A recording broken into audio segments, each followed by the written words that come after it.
İyi akşamlar sevgili dostlar. Umarım iyisinizdir, iyi bir gün geçirmişsinizdir. Bugün gene karşınızdayım. Güzel haberler var bugün. Bugün çok yoğun geçti. Gerçekten de spor için, Türk sporu için, Türk futbolu için çok yoğun geçen bir gün oldu. Arda Güler'le ilgili gelişmeler var. Bazı arkadaşlarımız Mustafa Selçuk şimdiden hoş geldin diyeyim. Daha yayın başlamadan merak etmişler Ancelotti ne demiş olabilir diye. Ya bu adam biraz skandal bir adam gerçekten. Ne yaptığı, neler ettiği, nerede ne konuşacağını bazen bilemeyebiliyor.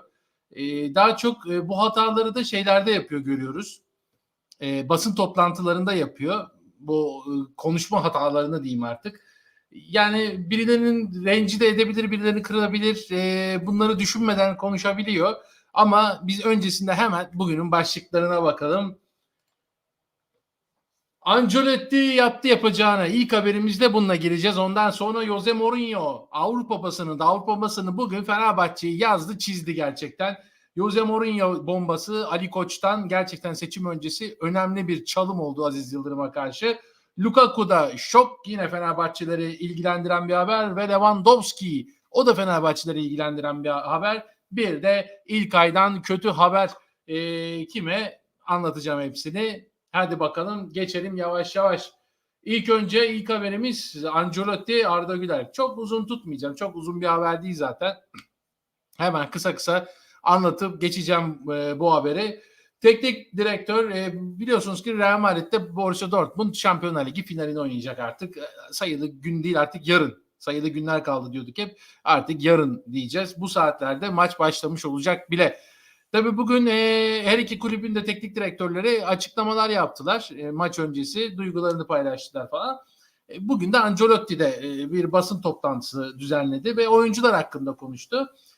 Bu arada El Chigreto diye bir basın organına konuşan Ancelotti Jude Bellingham'la alakalı konuşuyordu. Yani Arda ile alakalı konuşmuyordu bile. Bellingham hakkında değerlendirmelerde bulunuyordu. İngiliz yıldız Jude Bellingham hakkında değerlendirmelerde bulunan Ancelotti bu esnada Arda Güler hakkında çarpıcı bir ifade kullandı. Ne demiş bakalım. Bellingham çok olgun, çok ciddi, 20 yaşında ama hiç öyle durmuyor. Dünya Bellingham'ı Arda Güler gibi çocuk olarak görmüyor. Jude Oğul'dan çok kardeş gibi çok ciddi, profesyonel ve az egoya sahip. Ondan sonra da takımın egolu kimse olmadığına dair açıklamalar yapıyor. Egonun kötü bir şey olduğunu ve takımda böyle birinin olmadığına dair açıklamalar yapıyor. Ama Ancelotti galiba ego kavramını biraz da yanlış anlamış. Evet, takımda kimse yok ama ben de egosuz biri değilim noktasında enteresan bir açıklama yapmasını beklerim ondan bundan sonra. Çünkü Arda Güler hakkında işte dünya onu çocuk gibi görüyor demiş. Yani düşünsenize, Arda Güler yerine koyun kendinizi. Jude Bellingham 20 yaşında, Arda 19 yaşında. Aralarında sadece bir yaş fark var. Ve Arda için sen teknik direktör olarak onun geleceğini planlayan biri olarak dünyanın onu çocuk olarak gördüğünü söylüyorsun. Yani bu tamamen şöyle bir durum. Yani biraz Arda'nın yerine koyun kendinizi. Aynı yaşta olan biri diyor ki o çok olgun biri, Arda çocuk. Dünyanın ben Arda'yı çocuk olarak gördüğünü düşünmüyorum açıkçası. Kimse onu çocuk olarak görmüyor ama böyle Arda hakkında değişik değişik cümleler kurmaya başlıyor bazen Ancelotti. Sonra bunları frenliyor. Sonra gene onun hakkında böyle skandal şeyler. Yani Arda'nın çocuk olarak görünmesinin tek sebebi sakalının olmaması. Bunu ama içine sindirmiş Ancelotti. Yani Arda Güler çocuk, Bellingham olgun. Ya böyle bir şey yok. Ama işte bu Ancelotti geldiğinden beri Arda üzerinde böyle bir değişik bir baskı unsuru uygulamaya başladı. Biliyorsunuz ki zaman zaman onu çok övüp zaman zaman da övmemesi. Zaman zaman çok iyi noktalarda ona şans verip bazen de gidip işte biz 2-0 öne geçseydik seni oyununa alacaktım gibi, daha böyle özür kabahatinden büyük diyeyim. Hani öyle bir tabir vardır. Yani bunu demese daha az zarar verir psikolojik olarak. Ya böyle Ancelotti'nin biraz psikolojiyi yönetemediğini düşünüyorum. Yani düşünebiliyor musunuz? Teknik direktörünüz sizin hakkınızda dünya seni çocuk olarak görüyor dediğini ve bunu bir basın toplantısında söylediğini. Bu birazcık rencide eden bir durum. Belki gazlamak için demiştir. Ya onlarda gazlama olayı olmuyor. Gerçekten olmuyor. Yani böyle gazlanmıyor en azından. Arda Güler minyon yapılı duruyor. Bir şey demeyeceğim. Jude'un o yaşta olduğundan önce çok olmuştum. Burada garip durumda olan Jude bence. Yani büyük yapıya sahip. Uzun boylu olmasından kaynaklı bir şey. Jude Bellingham'ın bir de çok kaslı, o yüzden öyle. Messi'de ilk çıkışında benzer yorumlar yapılıyordur. Ben haklısın gerçekten ama yani şu anda kendisini göstermeye çalışan bir oyuncu için bu yorum rencide edici bir yorum. Yani sen çocuksun demek. Bellingham'ın geldiği nokta belli. Bellingham'a verilen süre belli. Yani süre değil, Bellingham ilk 11 oyuncusu. Süreyi geçtim artık. Artık Bellingham geçmiş onları. Sen zaten bir şeyleri kanıtlamaya çalışırken bir de duyuyorsun ki çocuk demiş. Yani dünya seni çocuk olarak görüyor demiş teknik direktörün. Bunları artık Arda'nın biraz Ancelotti'den böyle kendisiyle Ancelotti arasında duvar örmesi lazım. Yani şöyle bir duvar. Ancelotti'nin sözlerine karşı. Bazen böyle çok sevdiğiniz, kendinizden büyük birini, çok sevdiğiniz biri böyle iğneleyici laflar söylediği zaman böyle sizin için yıkıcı olur. Yani Arda umarım bunu yaşamaz. O yüzden buna bir kendi içinde bu duruma bir duvar örmesi lazım.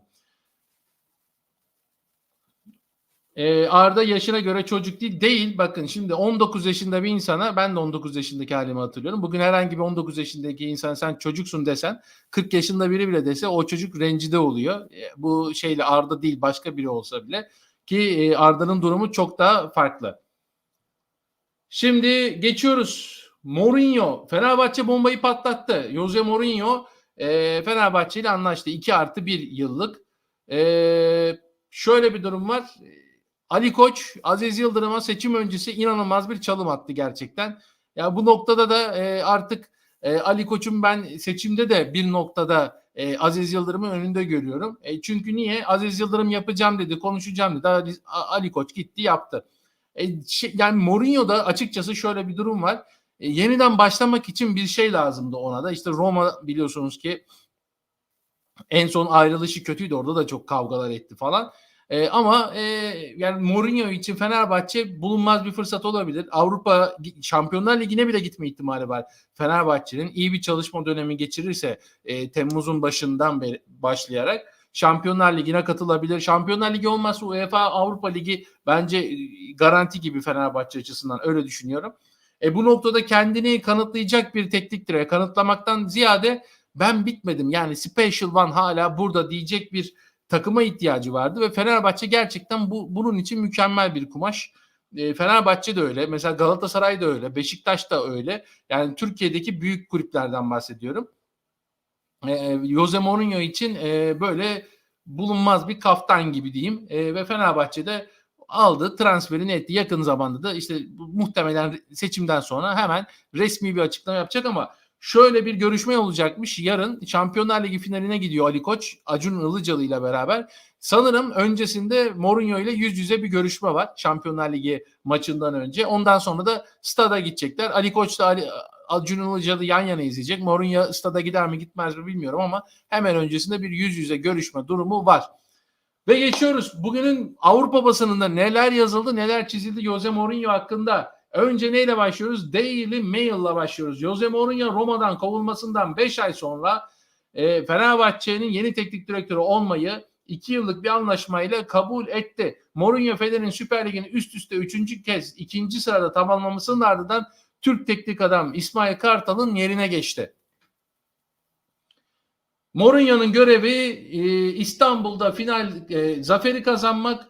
Yaklaşık 10 yıldır, yaklaşık demişler, yaklaşık 10 yıldır şampiyon olamayan kulübü şampiyon yapmak.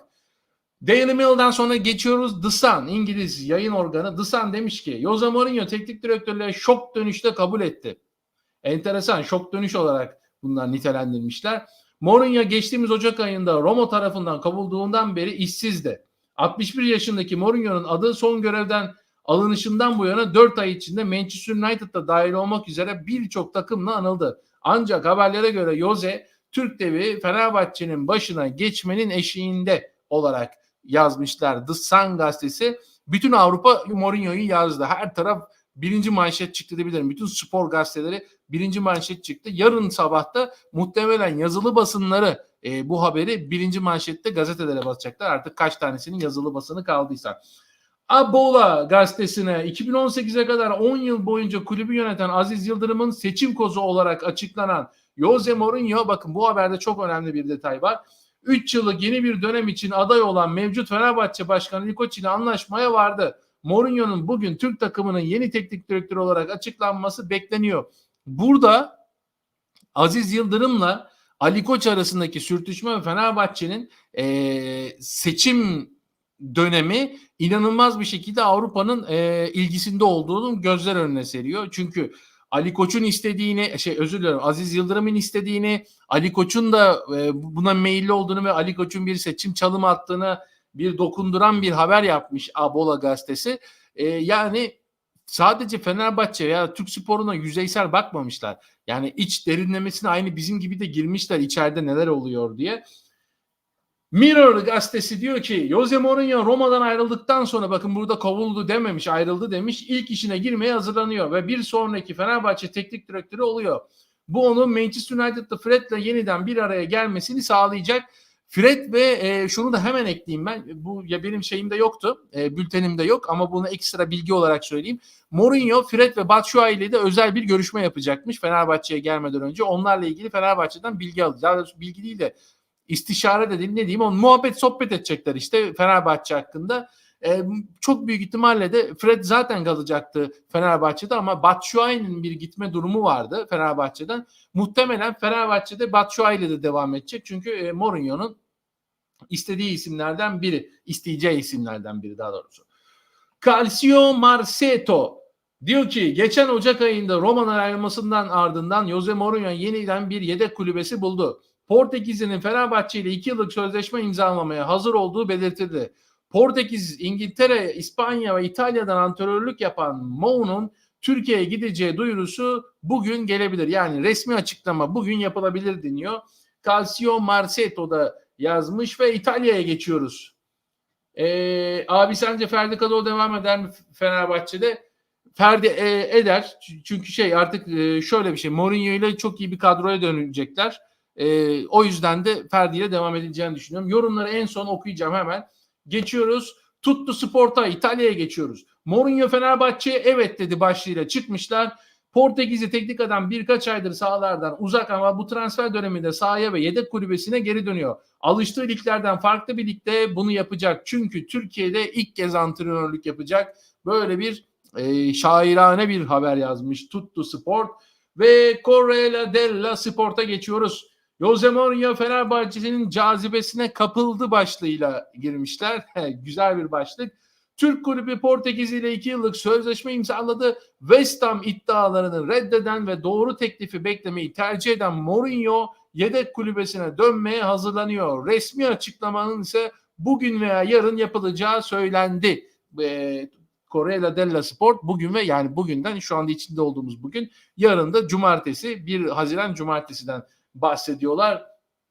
Ve Gol gazetesi, Gol diyor ki yani şöyle kocaman bir başlıkla girmişlerdi. Ben Gol sitesine girdim. Dev gibi bir başlık. Şöyle yazıyordu. Special One come back. Yani Special One geri döndü. Eski Chelsea ve Real Madrid teknik direktörü Jose Mourinho Türkiye'de 2 yıllık sözleşme imzalıyor diyerek Fenerbahçe'nin teklifini kabul ettiğini ve buna dair haberleri detaylı anlatmış Gol gazetesi ama başlığı benden aldı. Gerçekten çok güzel bir başlık kullanmışlardı. Avrupa'da herkes Jose Mourinho'yu konuştu. Hemen bir yorumlara bakalım. Mustafa Selçuk, Arda zannettiğimden çok daha psikolojik olarak güçlü bence. Bence de Mourinho yorumuna bakıyorum. Galatasaray'da İsmail Kartal'ı alsın bence. Anadolu'nun çocuğunu gönderip yabancı hocaya paralar bayılmak nedir? Ey Ali Koç. Öyle değil. Yani yabancı oyuncu şöyle bir şey. Futbol global bir şey. Yani evet, Türk teknik direktör, Türk oyuncu falan ama yani yabancı bir futbolcu almak ne kadar doğalsa yabancı bir teknik direktör de getirmek o kadar doğal. Fakat Türkiye konusunda Mustafa Selçuk'a katıldığım şöyle bir nokta var. Yabancı hocalar son 10 yılda, özellikle son 10 yılda başarılı olamıyorlar. Çünkü niye? Türkiye'de farklı bir futbol oynanıyor. Yani Avrupa'nın biraz gerisinde çok daha defansif, büyük takımlara karşı Anadolu takımlarının sürekli olarak kapandığı ve gol yememe üzerine bir oyun planı kurdukları bir oyun var Türkiye'de. Bu nedenle yabancı teknik direktörler işte Türkiye'nin bu yapısına alışana kadar çok fazla maç kaybediyorlar ve çok fazla demoralize oluyorlar. Taraftarlar da hemen biliyorsunuz gibi sabretmek yoktur Türkiye'de. Hemen de zaten istifa diye bağırmaya başlıyor. Ben bu nedenden dolayı yani Türkiye'nin oyun tarzının farklı olmasından dolayı yabancı teknik direktörlerinin son yıllarda bocaladığını düşünüyorum. Bu konuda haklısın. Yani Süper Lig'i kazanmak Türk hocalarla biraz daha kolay gibi yabancı hocalara göre. Çünkü son 10 yılda sanırsam hiçbir yabancı teknik direktör şampiyon olamadı. Abi sence Ferdi Kadıoğlu devam eden Mourinho geldikten sonra devam edebilme ihtimalinin yüksek olduğunu söyledim. Kenan Kaplan hoş geldin. Kaç tane Portekizli getirir acaba dedi. Kaç tane Portekizli getirir acaba? Vallahi şimdi şöyle bir şey Kenan, onlar 2005'li yıllarda kaldı. Teknik direktör yanında oyuncularıyla geldi. Artık hepsinin menajerleri ayrı, planlar ayrı, kariyerler ayrı, Suudi Arabistan etkileri var artık biliyorsun ki. Yani öyle bir teknik direktör hadi ben de şu oyuncum beni sever getirttireyim noktasında biraz zor oluyor ama şunu diyebiliyor mesela Mourinho ben Lukaku'yu istiyorum diyebiliyor ve haberimize de geçiyoruz. Bakalım Lukaku'da neler oluyor? Fenerbahçe'de Lukaku sesleri. Lukaku sezonu Roma'da kiralık olarak geçirdi ve bu yaz Stamford Bridge'e geri dönmesini planlıyor. Ancak Fabrizio Romano'nun haberine göre Blues'un yaklaşan transfer dönemi onu serbest bırakmayı umduğunu ve taliplerini kontratına göre değerlendirmeyi gerektirdiğini söylemiş. Haber biraz karışık anlatıyorum. Lukaku için 38 milyon pound yani 48 milyon dolarlık serbest kalma bedeli getirilmiş zaten vardı ve satış listesine konmuş. Ama Lukaku'nun daha doğrusu Fenerbahçe'nin Lukaku'yu alamayacağı söyleniyor haberlerde. Çünkü 48 milyon dolar net para istiyor. Yani 48 milyon doları getiren Lukaku'yu alır diyorlar. Bu nedenle Fenerbahçe Lukaku'dan vazgeçecek gibi duruyor. Çünkü 48 milyon dolar Türkiye'de böyle bir futbolcu alınamaz. Yani 48 milyon dolar verip de bir futbolcuyu hiçbir Türk kulübü alamaz. Yani Ali Koç da bunun sözünü veremez. Çünkü finansal fair play'ler var. Ali Koç'un bırakın 48 milyon dolar şu anda 500 milyon dolar verip Mbappe'yi bile getirecek gücü var. Ona koymaz bile ama finansal fair play kuralları var ve bunlardan dolayı takım ceza alabileceği için her şey sınırlı. O yüzden getirilebilecek futbolcular da sınırlı. Fakat ne var? Hemen geçiyoruz. Gene Fenerbahçe'de Lewandowski. Santrafor bölgesinde biliyorsunuz ki yani Ceko'nun Suudi Arabistan'a gitme durumu var ve Batshuayi var şu anda. Bir santrafora da ihtiyaç var. Bu da Lewandowski olabilir. Lewandowski'nin gitme ihtimali var Barcelona'dan ve Lukaku transferi zor olduğu için Fenerbahçe Robert Lewandowski ile temasa geçmiş. Nereden biliyoruz? Ekol TV'den. Ekol TV biliyorsunuz ki yeni bir basın kuruluşu Türkiye'de kuruldu. Çok hızlı girdiler ve her kanalda da her kanalda her haber noktasında spormuş, magazinmiş, siyasetmiş falan hepsinde böyle önemli isimler, önemli muhabirleri getirdiler ve Ekol TV böyle bir haber yaptı. Lewandowski ile Fenerbahçe temasa geçecek. Lewandowski de daha getirilebilir bir futbolcu. Çünkü şöyle yaşı daha geç ve Barcelona bu sene kötü bir sezon geçti. Yenilenmeye gidecek. Birkaç oyuncu gidecek, gelecekler var, kalacaklar var. Lewandowski de gidebilecek oyuncular arasında gösteriliyor Barcelona'da. Birazcık bazı maçların faturası Lewandowski'ye kesildi. Kötü olduğunu ben düşünmüyorum. Bence kötü maçlarında bile Lewandowski skor katkısı sağladı. Biraz Barcelona bunu görmezden geliyor bana kalırsa. Çok fazla tepkilerin odağında kaldı. Barcelona'dan ayrılabilir. Mourinho işte bak bu noktada az belki arkadaşın söylediğine gibi Mourinho kaç tane Portekizli getirir? Getirmez ama bir futbolcu karar verecekse teklifleri bazı işte Fenerbahçe gibi daha böyle az teklifte bulunanları Mourinho cezbedebilir. Yani Mourinho ile çalışmak demek çünkü bir hedef dahilinde çalış. Sadece Süper Lig şampiyonluğu değil. Bakın Fenerbahçe önümüzdeki sezon sadece Süper Lig'e odaklanmayacak. Net Avrupa'ya da odaklanacak. Çünkü Mourinho yani Fenerbahçe Süper Lig şampiyonluğu için gelmez. Süper Lig'de şampiyon olmuş, bunu kendi kariyerini yazdırmış, yazdırmamış. Ya önemli değil Mourinho için. Adam Şampiyonlar Ligi'ni Porto ile kazanmış bir teknik adamdan bahsediyoruz. Bütün kupaları kazanmış bir teknik adamdan bahsediyoruz. Doğal olarak da bir Süper Lig şampiyonluğu onun kariyerinde önemli bir yer zerk etmiyor. Ama Fenerbahçe gibi bir takımla tekrardan Porto'da yakaladığı bir dönüşüm yakalayabilirse Fenerbahçe'ye bir Avrupa Kupası getirtirebilir.